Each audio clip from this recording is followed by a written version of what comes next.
All right. I just came across this video here. It's a good one. A lot of people don't know about stingray devices. And that's what I believe that's the same technology they're using on targets to get all their knowledge, all their information, all their messages, all the traffic off of targeted people's devices, right? The stingray grabs everybody's information, everybody's, right? So the people that are around you, like your neighbors, they have to be in on it because they have to be in on it because they have to be okay with that data getting taken by somebody. And then there's laws against this. They passed laws in like 2016 or 2017 that have to do with stingray devices in the police, law enforcement, because they can't just go around using these things and just taking it's not fair. It's cheating, right? It's just cheating. And they used to be really expensive. It used to be $100,000 or $50,000 for a stingray device. And at one point it was like every police department in the country had one of these though.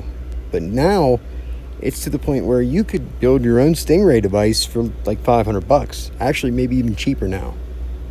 You build your own stingray device. I don't know enough to do it, and I can't even tell you where to find the information to do it, but I do know it's possible, and you just got to have a little bit of knowledge, a few parts, and know what you're doing, and you can build a stingray device. So, but the police already had these, okay? So if you go to build a stingray device, they know you're doing it, right? They know what you're doing.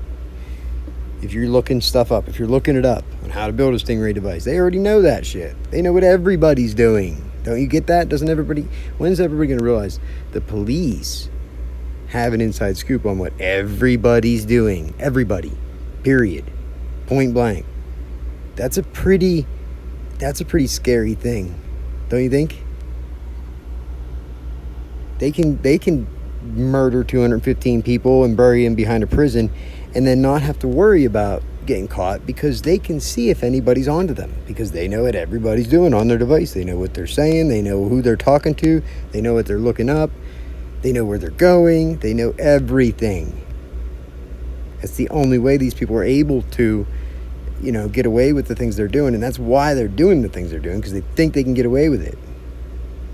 Why do you think you see cops getting in trouble left and right all over the place now? Because they're all throwing each other under the bus to protect themselves. That's it. So check this out. This is about the stingray device. The first technology I wanted to talk about today are stingrays. Now, they also go by some different names. That's a brand name. A more modern version of it's called the Hailstorm. But essentially what they are is fake cell phone towers. And the way that they operate really is kind of like the children's game of Marco Polo.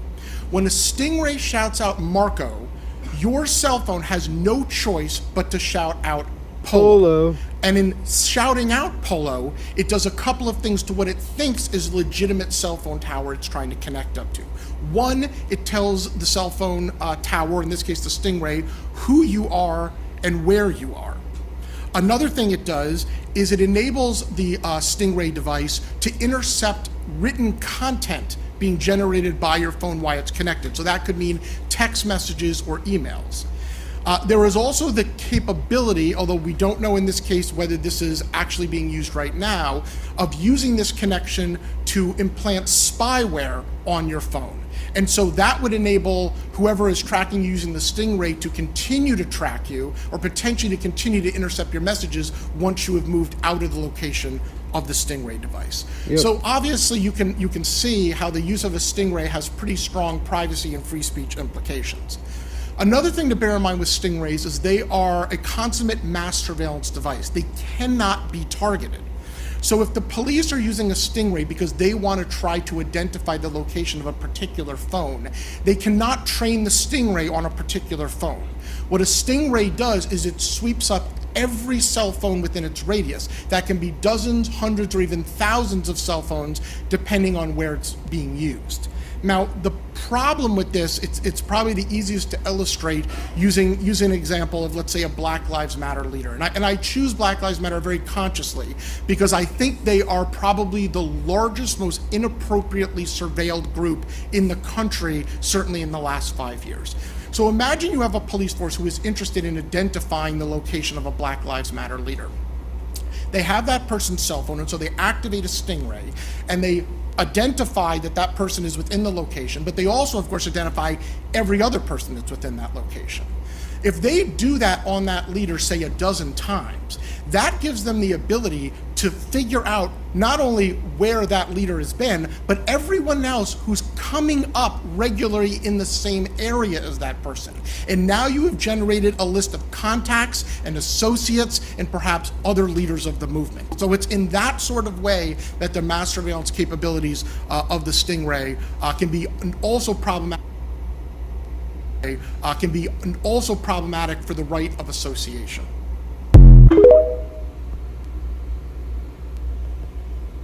So,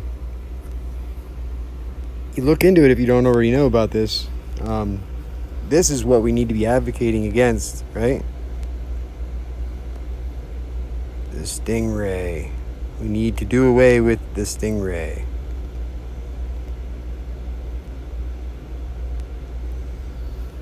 Right? That's our enemy right there, the stingray. So be good or be good at it.